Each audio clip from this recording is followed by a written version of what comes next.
Así nos adentramos, nos internamos en la meditación de la palabra. Dice la Escritura, 1 Corintios capítulo 11, versículo 23 al 26. Porque yo recibí del Señor lo que también os he enseñado, que el Señor Jesús, la noche que fue entregado, tomó pan y habiendo dado gracias lo partió y dijo: tomad, comed, esto es mi cuerpo que por vosotros es partido, haced esto en memoria de mí. Asimismo tomó también la copa después de haber cenado, diciendo: esta copa es el nuevo pacto en mi sangre, haced esto todas las veces que la bebiereis en memoria de mí. Así pues, todas las veces que comiereis este pan y bebiereis esta copa, la muerte del Señor anunciáis hasta que Él venga. El participar de la cena del Señor nos habla de tres cosas fundamentales. Lo hemos mirado en temas anteriores. Una es el recordar su sacrificio. La cena del Señor, uno de sus primeros propósitos es recordar el sacrificio del Señor Jesús. Una de las siguientes cosas que nos ayuda a hacer el participar de la cena del Señor es afirmar nuestro compromiso con el Señor. Si recordamos el sacrificio del Señor sin afirmar nuestro compromiso con el Señor, de nada sirve recordar el sacrificio del Señor. Recordaremos el sacrificio como lo recuerda la religión, que lo recuerda haciendo diferentes tipos de, vamos a decirlo, de dramas y de diferentes cosas. El famoso Via Crucis, ¿verdad? Recordando supuestamente el sacrificio del Señor, ¿verdad? En ciertos días, ¿verdad? Que se recuerde el sacrificio del Señor tradicionalmente, culturalmente, religiosamente. Usted mira en la televisión, se pasan películas de Cristo y se hacen tantas cosas buscando aparentemente recordar el sacrificio del Señor Jesús. Pero repito, recordar el sacrificio del Señor sin honrar el sacrificio del Señor no sirve de mucho. Vea usted a la religión, ¿de qué le sirve recordar el sacrificio si no honran el sacrificio? El uno recordar el sacrificio, el propósito del Señor Jesús al dejarnos la cena del Señor para participar de ella constantemente, fue con el fin de recordar su sacrificio, pero al mismo tiempo de afirmar nuestro compromiso con Él, de decirle: quiero honrarte hoy más que nunca, quiero amarte hoy más que nunca, quiero servirte hoy más que nunca, quiero renovar mis votos contigo.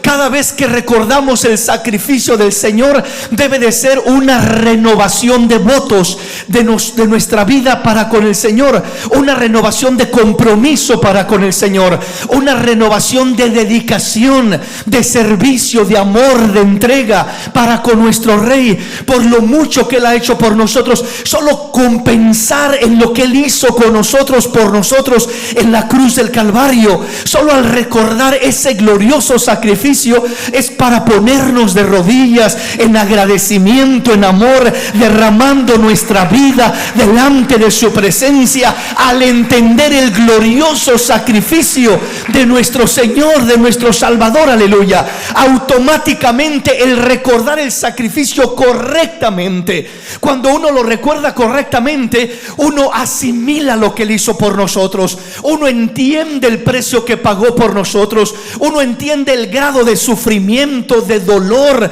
que Él pasó por nosotros. Y cuando recordamos ese sacrificio, automáticamente nos debe de llevar a afirmar un compromiso. Señor, tú no viviste para ti, tú viviste y moriste para darme salvación, Señor, porque dice la palabra: el Hijo del Hombre ha venido para buscar y salvar lo que se había perdido. Si el Señor vino a esta tierra y nació en un pesebre y vivió y creció y eventualmente fue a la cruz del Calvario, fue con el fin de darnos salvación, de darnos vida eterna, de morir por nosotros. Amén. Entonces, cuando recordamos su sacrificio y afirmamos nuestro compromiso con el Señor, entonces es cuando más nos adueñamos del beneficio de ese sacrificio. Es cuando más nos adueñamos del beneficio, es cuando más recibimos bendiciones reales de Dios, gozo, paz, alegría, satisfacciones verdaderas.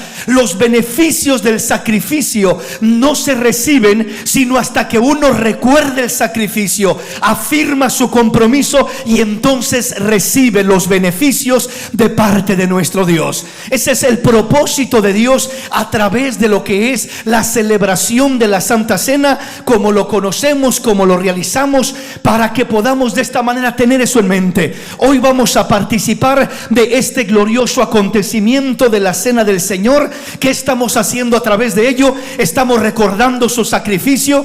Debemos de afirmar nuestro compromiso con Él y debemos de adueñarnos de sus beneficios. ¿Cuáles son sus beneficios? El primer beneficio del sacrificio es la salvación de nuestra alma. La salvación de nuestra alma. Si el hombre recibe cualquier otro beneficio, por ejemplo, hubo 9 leprosos que recibieron beneficio de sanidad física. Estaban leprosos, 10 leprosos, 9 de ellos, los 10 fueron sanados, 9 de ellos se fueron a vivir su vida a su manera y solo uno regresó agradecido a los pies del Señor. Verdaderamente aquellos 9 recibieron sanidad física, un beneficio, pero no recibieron el mayor beneficio, la salvación de su alma. Si alguien recibe un milagro, recibe sanidad, recibe un milagro económico, un milagro en cualquier otra área de su vida que Dios hace, pero no ha recibido la salvación de su alma, está carente de lo más importante. Lo más importante y lo más glorioso es la salvación de nuestra alma. El perdón de nuestros pecados es el beneficio más grande del sacrificio del Señor Jesús. Por eso cuando el Señor Jesús, recuerda aquella ocasión cuando dice la palabra que Él estaba en una casa enseñando la palabra y se llenó tanto de gente aquella casa por dentro y por fuera que no podía nadie entrar. Por tanto dice que venían 4 hombres trayendo a un paralítico en un lecho y dice que como no encontraron lugar para entrar, dice que se subieron al techo de la casa y descubrieron el techo de la casa y por ahí bajaron al paralítico. Cuando el paralítico estaba delante del Señor, el Señor lo mira y le dice: ten ánimo, hijo, tus pecados te son perdonados. Y de repente la gente creyó que se quedó mirando. Unos titubeaban y claudicaban diciendo: ¿quién se cree que es este para perdonar pecados si solo Dios puede perdonar pecados? Y otros quizás se preguntaban: ¿pero que este no ve que la necesidad que este tiene, que este paralítico tiene es de que sea sanado, no de que sus pecados le sean perdonados? ¿Por qué le dice tus pecados te son perdonados si lo estamos bajando para que lo sane? Su necesidad de ser sanado, antes de cualquier necesidad que el hombre pueda tener, su mayor necesidad es ser perdonado por la sangre del Cordero de Dios. Esa es la mayor necesidad de la vida del hombre, más que una sanidad física, más que un problema que pueda tener, más que una situación económica o cualquier cosa que pueda tener. Pero lo maravilloso del Señor es que, como con aquel paralítico, cuando primeramente le dijo: tus pecados te son perdonados, una vez que recibió el perdón de pecados, después también le dijo: a ti también te digo, levántate y anda, toma tu lecho y vete a tu casa. Así que primero nos da la bendición, el beneficio de la salvación, del perdón, y después de la sanidad, de la restauración, de la fortaleza y de todo lo que necesitamos para la gloria de Dios. Él nos lo da a través del sacrificio. Gracias a los méritos del sacrificio nos podemos acercar confiadamente a pedir esa bendición de Dios. Entonces, la Santa Cena nos habla de la redención. La Santa Cena es como una foto de una persona. Cuando uno mira la foto de la persona, uno dice: este es fulanito de tal, esta es fulanita de tal. Bueno, ¿en verdad es fulanito o solamente representa a fulanito? Representa a fulanito, ¿verdad? O sea, la foto que usted tiene: este es mi hijo, puede decir alguien. Mire, quiere conocer a mi hijo, y les enseño una foto de su hijo. ¿Qué está diciendo? No está diciendo que literalmente ese pedazo de papel que tiene en su mano es su hijo. Está diciendo que la imagen de su hijo está plasmada, está grabada en ese papel, y que ahí están mirando a su hijo. ese pedazo de papel donde se imprimió lo que es la imagen de su hijo, ahora representa a su hijo. Y la persona dice: este es mi hijo, no refiriéndose a la materia, al papel, sino refiriéndose a lo que está representando, a quien se logra mirar a través de ese pedazo de papel, de esa foto en ese papel.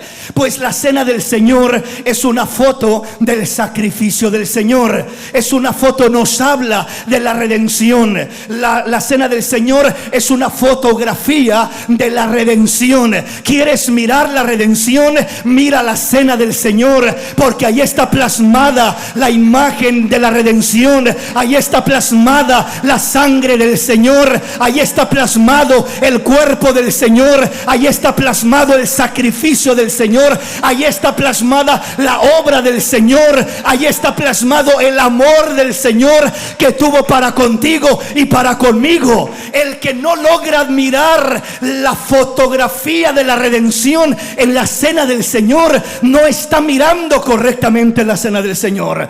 Cuando miramos la cena del Señor, debo de mirar la redención, el sacrificio, el amor que Dios tuvo para conmigo, el precio que se pagó en la cruz del Calvario. Al mirar esa foto, debo de decir: wow, qué maravilla, qué hermoso, lo grande que hizo el Señor por mí, cuánto me amó, cuánto sufrió, cuánto padeció. Gloria sea al Cordero de Dios por lo que hizo por mí en la cruz del Calvario. Bendito su nombre. Denle ese aplauso al Rey si lo siente en su corazón.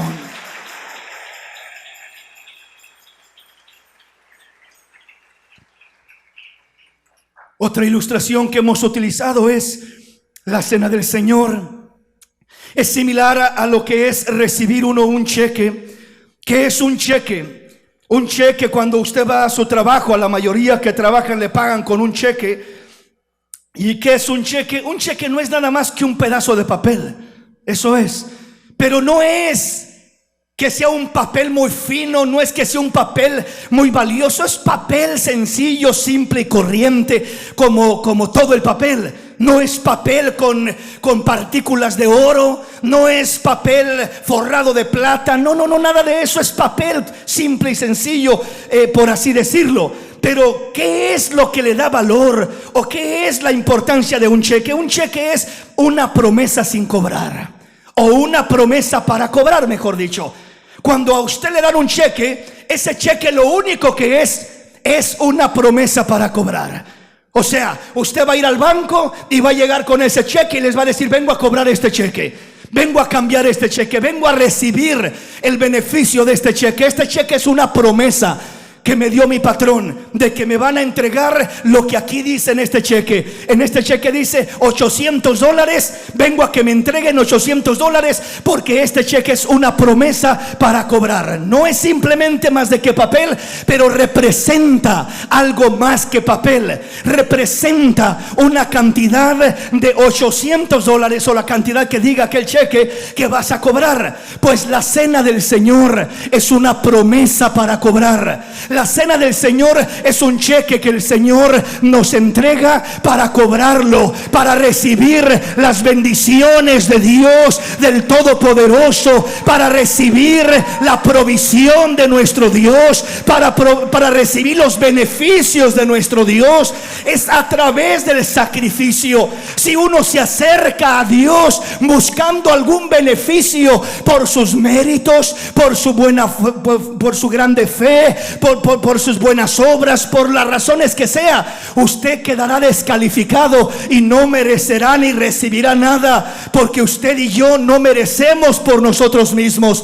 Pero cuando nos acercamos a Dios y decimos: en el nombre de Jesús te pido esto y esto y esto, en el nombre de Jesús sana mi cuerpo, en el nombre de Jesús. Hablar del nombre de Jesús es hablar del sacrificio, de la obra redentora, de los méritos en la cruz del Calvario, realizados en favor de mi alma, en favor de mi vida, en favor de mi corazón. Y ahora yo me acerco con esa confianza, traigo un cheque, traigo una promesa para cobrar, una bendición de parte de Dios. Entonces lo único que necesito es una cosa. ¿Qué necesita usted para poder cambiar un cheque correctamente? lo que necesita es que haya fondos en el banco. Digo, aparte de su ID, ¿verdad? Si ese cheque no tiene fondos, entonces difícilmente usted lo podrá cambiar, ¿verdad? Pero si ese cheque tiene fondos, usted lo podrá cambiar sin ningún problema. Entonces, cuando hablamos de la redención de Cristo, del sacrificio, hablar de los fondos que hay, no son fondos limitados, son fondos sin límite, aleluya. El tesoro de Dios es grande, es vasto, el tesoro de Dios es amplio, el tesoro de Dios es sin límite, el tesoro de Dios es sin fin. No es uno el que le pone, no es Dios el que le pone límite, eres tú, soy yo, los que le ponemos límite a lo que es esa bendición que hemos de recibir. Entonces Dios quiere darnos esa bendición maravillosa de parte de Él. Ahora, no solamente se necesitan fondos en la cuenta de alguna manera del que nos está exponiendo, el que nos está expidiendo el cheque a nuestro nombre, porque hay un cheque a tu nombre. ¿Sabías eso, mi hermano? En la salvación, en la redención, en la cruz del Calvario, el Señor pagó un precio, y ese precio fue específicamente por ti. Tu nombre se dio a conocer, tu nombre se escribió ahí en el momento que el Señor murió en la cruz del Calvario. Dijo: voy a pagar el precio por fulanito, por fulanita, por Juan, por Pedro, por María, por Marta, por cada uno de aquellos que aún ni siquiera han nacido, pero que un día nacerán y creerán en mi nombre y recibirán el beneficio de la vida eterna, de la salvación, de la gracia de Dios. Bendito sea el nombre del Señor. Amén, mis hermanos. Oiga bien esto y avanzo. Si no tenemos la realidad, de nada nos sirve el símbolo. Si no tenemos la realidad, de nada nos sirve el símbolo. Es lo mismo que bautizar a una persona que no ha creído y no se ha arrepentido. Lo único que está haciendo uno es remojando a esa persona. Mete a un pecador seco y saca a un pecador remojado. Es lo único que hizo. Pero en verdad no cambia esa persona en lo absoluto. Pero me bauticé, sí, pero si no creíste de corazón, si no te arrepentiste de corazón, de nada sirve. Entonces el bautismo es símbolo de la muerte, sepultura y resurrección de Cristo, semejante, similar a la cena del Señor. La cena del Señor es la realidad, es el sacrificio. El pan y el vino del que vamos a participar es el símbolo. Entonces la realidad es el sacrificio. Antes de participar del símbolo, tengo que tener la realidad. Tengo que tener el sacrificio. No puedo querer participar del símbolo sin tener la realidad, porque de nada me va a servir. No tiene valor el símbolo si no hay una realidad de nuestra vida. Entonces Cristo tiene que ser real en mi vida. Mi fe tiene que ser real en Él. Su sacrificio tiene que ser verdadero en mi corazón. ¿Para qué? Para que cuando yo tome el símbolo y proclame lo que Dios ha dicho, entonces ese símbolo pueda traer bendición y beneficio a mi vida. ¿Por qué razón? Porque poseo la realidad, que es el sacrificio del Señor Jesús. Amén, mis hermanos. Avancemos en nuestro tema y adentrémonos. Juan capítulo 3, versículo 12 al 16. Si os he dicho cosas terrenales y no creéis, ¿cómo creeréis si os dijere las celestiales? Nadie subió al cielo sino el que descendió del cielo, el Hijo del Hombre que está en el cielo. Y como Moisés levantó la serpiente en el desierto, así es necesario que el Hijo del Hombre sea levantado, para que todo aquel que en él cree no se pierda, mas tenga vida eterna. Qué maravilloso.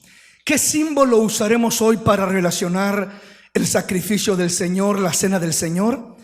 Hoy el símbolo que utilizaremos es la serpiente en el desierto, la serpiente de bronce. Dice Juan 3:12: si os he dicho cosas terrenales y no creéis, ¿cómo creeréis si os dijere las celestiales? Nadie subió al cielo sino el que descendió del cielo, el Hijo del Hombre que está en el cielo. Versículo 14 es el centro. Y como Moisés levantó la serpiente en el desierto, así es necesario que el Hijo del Hombre sea levantado. Dice el Señor Jesús, para que todo aquel que en él cree no se pierda, mas tenga vida eterna. Dice el Señor Jesús que como Moisés levantó la serpiente en el desierto, así es necesario que el Hijo del Hombre sea levantado. Moisés levantó la serpiente en el desierto. ¿Qué serpiente levantó? ¿Por qué causa la levantó? ¿Y por qué es que en este caso la palabra dice que así como Moisés levantó esa serpiente en el desierto, así es necesario que el Hijo del Hombre también sea levantado? ¿Qué relación hay entre la serpiente en el desierto y Cristo Jesús, nuestro Salvador? Veamos más ampliamente lo que dice Números capítulo 21, versículo 4 en adelante. Después partieron del monte de Hor, camino del Mar Rojo, para rodear la tierra de Edom, y se desanimó el pueblo por el camino. Y habló el pueblo contra Dios y contra Moisés: ¿por qué nos hiciste subir de Egipto para que muramos en el desierto? Pues no hay pan ni agua, y nuestra alma tiene fastidio de este pan tan liviano. El Señor envió entre el pueblo serpientes ardientes que mordían al pueblo, y murió mucho pueblo de Israel. Entonces el pueblo vino a Moisés y dijo: hemos pecado por haber hablado contra el Señor y contra ti. Ruega al Señor que quite de nosotros estas serpientes. Y Moisés oró por el pueblo. Y el Señor dijo a Moisés: hazte una serpiente ardiente y ponla sobre un asta, y cualquiera que fuere mordido y mirare a ella, vivirá. Y Moisés hizo una serpiente de bronce y la puso sobre una asta. Y cuando alguna serpiente mordía a alguno, miraba a la serpiente de bronce y vivía. Qué tremendo, ¿verdad? Miramos primeramente el descuido, la desobediencia del pueblo de Dios, que comenzaron a murmurar en el desierto contra Moisés, contra Dios, quejándose de la comida, del maná del cielo y de todo lo que estaban pasando, de las pruebas y luchas que les llegaban.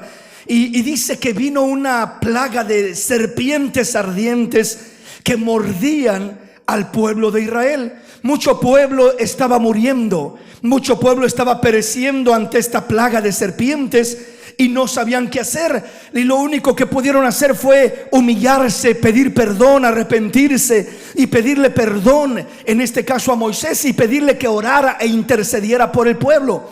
Moisés, siendo un hombre compasivo, un hombre manso, un hombre humilde, él escuchó al pueblo de Dios y oró por ellos y pidió a Dios misericordia por ellos. Y Dios le instruyó y le dijo: quiero que te levantes una serpiente de bronce. Quiero que hagas una serpiente ardiente de bronce y la pongas sobre una asta. Y cualquiera que fuere mordido mirará a ella y vivirá. Y el versículo 9 dice: y Moisés hizo una serpiente de bronce y la puso sobre una asta, y cuando alguna serpiente mordía a alguno, miraba a la serpiente de bronce y vivía. ¿Qué significa esto? Cuando miramos la serpiente de bronce, y acá en Juan capítulo 3, donde leímos en el versículo 14 que decía: y como Moisés levantó la serpiente en el desierto, así es necesario que el Hijo del Hombre sea levantado. La primera pregunta que brota en mi corazón, en mi mente siempre es: Señor, ¿por qué asimilar, por qué usar el simbolismo? Tú, Señor, que eres santo, que eres puro, que eres lindo, que eres hermoso, de una serpiente. Una serpiente, ¿por qué, Señor? Si en otras ocasiones, por ejemplo, cuando el Señor fue bautizado, dice que descendió el Espíritu de Dios en forma como de paloma.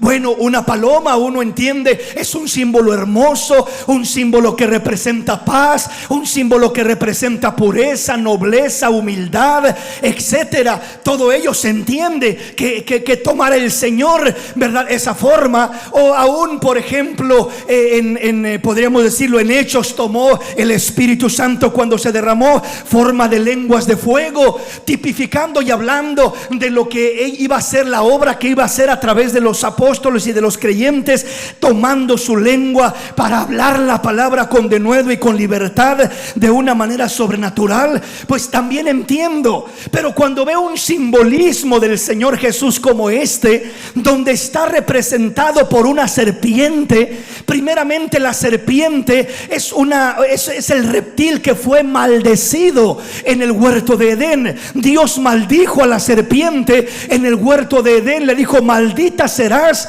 porque has hecho esto, porque engañaste al hombre y a la mujer.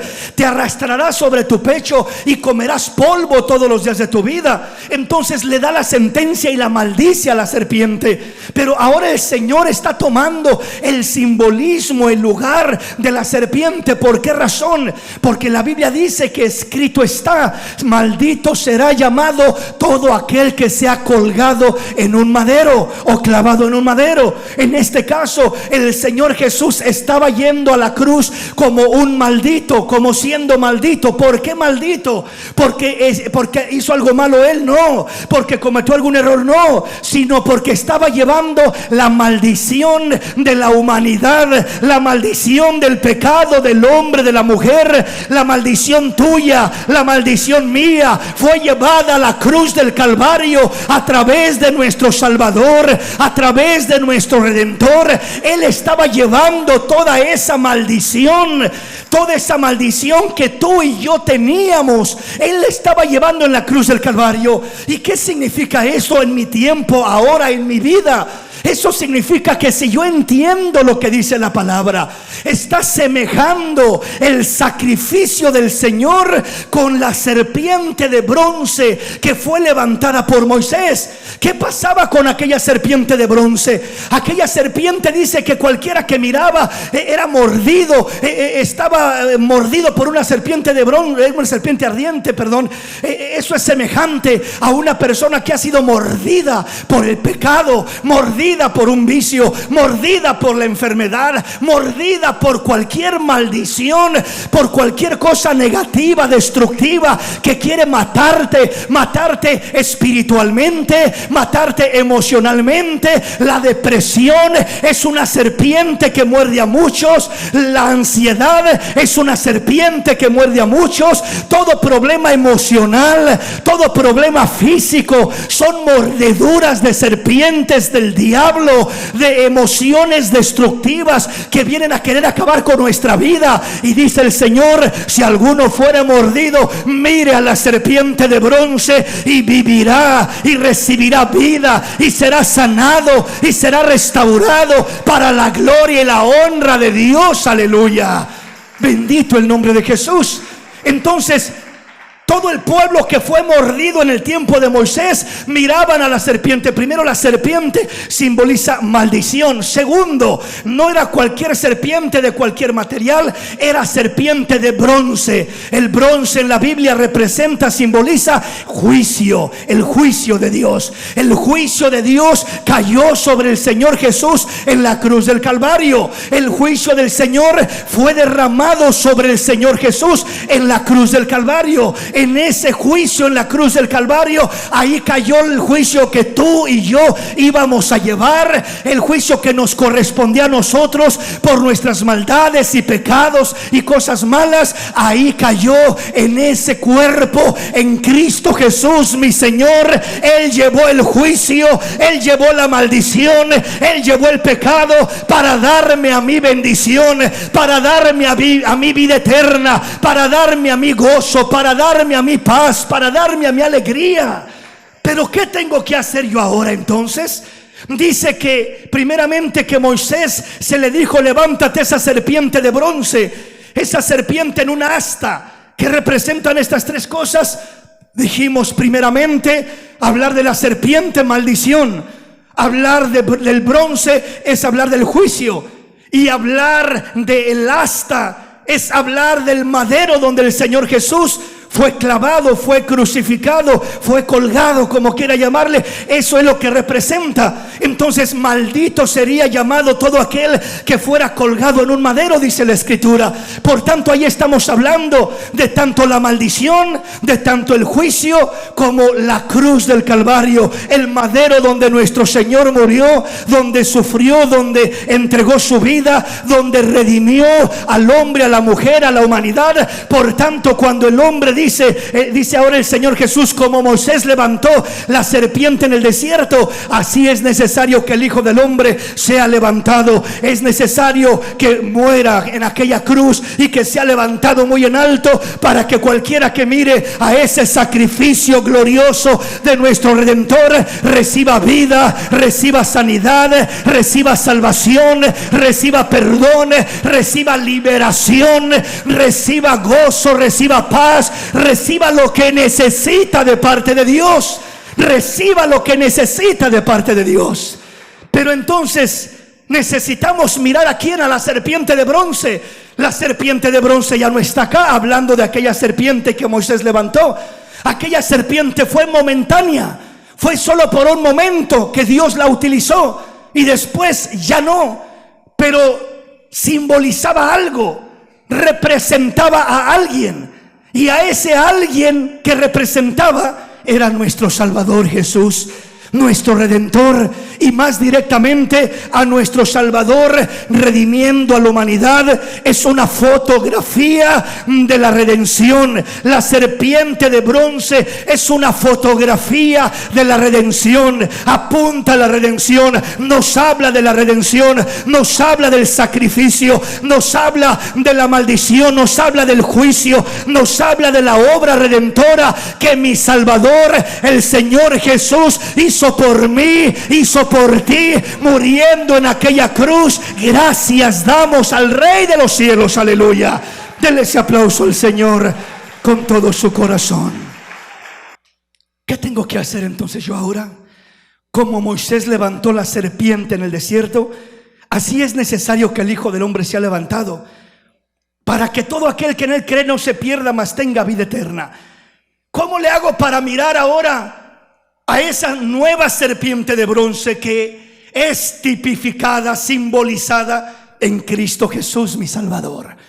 Al mirar a Jesús, al mirar al sacrificio, al mirar a la cruz, al mirar la maldición que Él llevó por mí, al llevar el pecado que Él llevó por mí, al mirar al juicio que Él llevó por mí, al mirar lo que Él hizo por mí en aquella cruz, al mirar aquella obra redentora, estoy mirando a la serpiente de bronce, ya no la serpiente simbólica, sino la serpiente real. ¿Y por qué digo la serpiente real? Porque cuando hablamos de la serpiente real, estamos hablando de lo que es el juicio real, lo que es el castigo real, lo que es en este caso no solamente juicio que llevó el Señor, sino toda la maldición de la humanidad, de aquellos que habríamos de creer en el Señor, la llevó el Señor en aquella cruz. Entonces, al mirar la maldición clavada en la cruz, al mirar mi pecado en aquella cruz, al mirar mi agonía, al mirar mi enfermedad, al mirar mi malestar, aquella mordida de las serpientes ardientes, de las serpientes de enfermedad, de las serpientes de depresión, de las serpientes, repito, de ansiedad o de cualquier otra cosa, al mirar a Cristo y mirar esa maldición allí en la cruz, yo recibo bendición al mirar correctamente a la cruz del Calvario, al mirar correctamente al sacrificio del Señor. Yo recibo bendición, yo recibo bendición. Si comprendemos, hermanos, ¿qué significa mirar? Mirar primeramente significa creer, creer, creer. Yo no puedo mirar sin creer, ni puedo creer sin mirar. Mirar al sacrificio significa creer en el sacrificio del Señor. creer en lo que Él ha hecho por mí, creer que verdaderamente Él llevó mi pecado, creer que Él llevó mis enfermedades y que por su llaga hemos sido curados, creer verdaderamente que Él sufrió y padeció, no solamente externamente, sino internamente, no solamente emocionalmente, sino espiritualmente, no solamente espiritualmente, sino también físicamente. En todos los aspectos, mi Redentor pagó el precio por tu desgracia, por tu dolor, por tu problema, por tu necesidad. Solamente hay que mirar a la cruz del Calvario, solamente hay que mirar a Él y ser salvos todos los términos de la tierra. Dice el Señor, aleluya, mirad a Él, creed en Él, creed en Él. El que mira a Él tiene que creer en Él. La manera correcta de mirar a Él es creyendo en Él. Y cuando digo creyendo en Él, no estoy hablando solo de creer de la existencia, en la existencia de Él, sino creer en lo que Él hizo. Y no solamente en lo que Él hizo, sino que lo que Él hizo lo hizo por mí. Yo no sé si lo hizo por el vecino, yo no sé si lo hizo por fulano, sutano, pero lo hizo por mí. Y tú debes de saber que lo hizo por ti, lo hizo por ti, lo hizo por ti individualmente. Esta es una fe personal, esta es una fe real, esta es una fe de uno. Uno se adueña de esa fe. Yo miro al creer,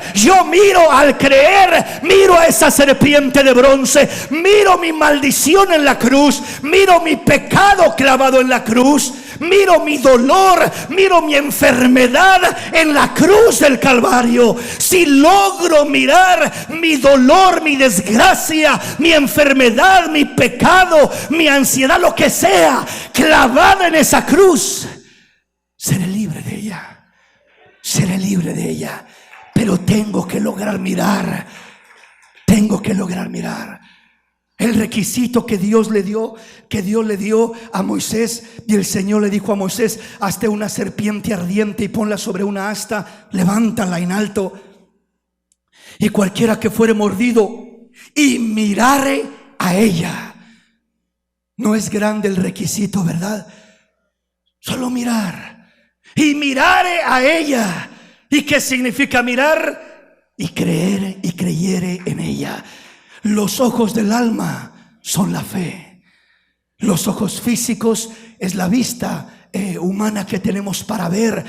Con los ojos físicos vemos lo natural, pero para ver lo espiritual solamente lo vemos con los ojos del alma. Y los ojos del alma son la fe del hombre. La fe del hombre es como ve. Al creer vemos la gloria de Dios. Al creer vemos prodigios. Al creer vemos sanidades. Al creer vemos misericordia de Dios. Vemos el perdón de Dios. Vemos restauración. Vemos bendiciones hermosas de Dios al creer.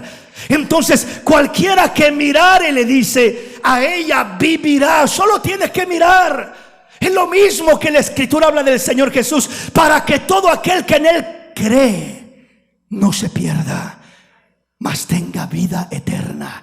Tiene esa vida eterna, viene tu sanidad física, viene tu sanidad emocional, viene tu perdón, viene tu restauración, viene tu fortaleza, viene tu paz, viene tu alegría, viene tu gozo, viene toda bendición de parte de Dios en esa vida eterna. Yo he venido para que tengan vida y para que la tengan en abundancia, dijo el Señor, para que la tengan en abundancia.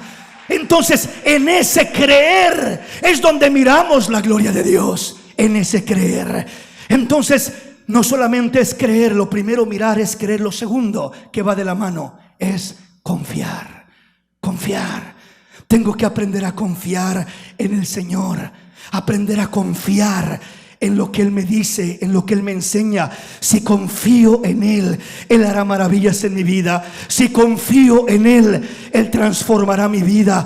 Si confío en Él, estoy mirando a Él, estoy caminando con Él. El que mirare a aquella serpiente vivirá. En este caso somos llamados a mirar y a permanecer mirando, porque muchas veces nos pasa lo que le pasó a Pedro.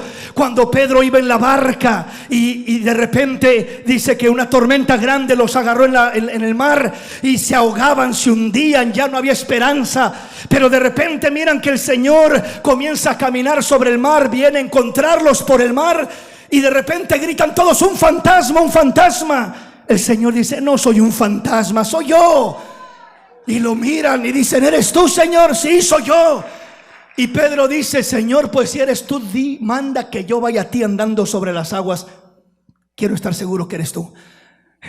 Y el Señor le dijo: ven, Pedro, camina. Y se baja de la barca. Ese fue un tremendo acto de fe. Pedro creyó. Hermano, yo no sé cuánto caminaría. Yo no sé si haría 2 pasos, 5 pasos, 10 pasos. Pero la Biblia dice que Pedro caminó sobre las aguas. Eso requirió una fe tremenda. Creyó. ¿Y qué hacía? Miraba a Jesús mientras caminaba y no se hundía. Pero de repente las olas golpearon sobre sus pies y Pedro quitó su mirada del Señor y comenzó a ponerla en las olas y comenzó a mirar toda la tormenta y la tempestad y dijo: ¿qué locura estoy haciendo? ¿Cómo se me ocurrió bajarme de la barca? ¿Cómo fui tan tonto para bajarme? Y comenzó a hundirse. Cuando tu razonamiento entra en conflicto con la fe y tu razonamiento toma control, entonces te comienzas a hundir, porque la fe no es conforme a tu razonamiento. La fe va en contra de lo normal, de lo natural. La fe hace lo sobrenatural, va más allá de tu razonamiento.